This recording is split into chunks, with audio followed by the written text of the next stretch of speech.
बिस्मिल्लाहिर्रहमानिर्रहीम। इमाम सुल्तान मोहम्मद शाह से जुड़ा एक किस्सा।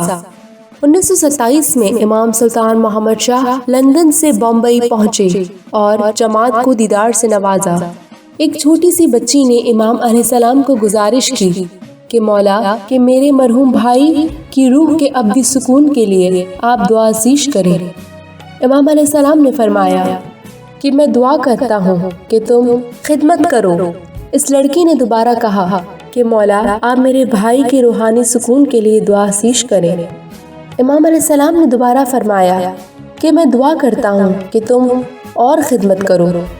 इसने तीसरी दफ़ा फिर कहा मौला कि आप मेरे मरहूम भाई के लिए दुआ करें। इमाम सुल्तान मोहम्मद शाह ने कहा तुम्हारा भाई मेरा मुरीद नहीं था, वो इस्नाशरी था और इसने इस्माइलियों को बहुत नुकसान पहुँचाया। वो मरा और दोबारा दुनिया में आया है। इसकी रूह पत्थर की मानिंद है और वो यहाँ से बहुत दूर है। बेहतर है कि तुम उसे भूल जाओ और खिदमत करो। एक गिनान में लिखा है कि जो हक को नहीं जानता वो शर्मिंदा होता है और पत्थर की तरह है। English narration of the story. In 1927, Imam Sultan Muhammad Shah arrived in Bombay from London and graced the Dar.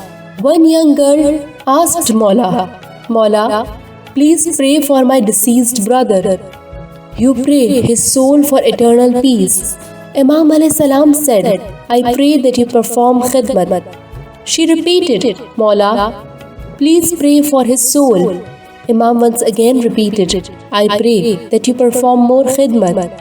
When she emphasized for the third time, Imam Sultan Muhammad Shah said, your brother, he was not my follower, he was an Isnashri and had reviled Ismailis too much.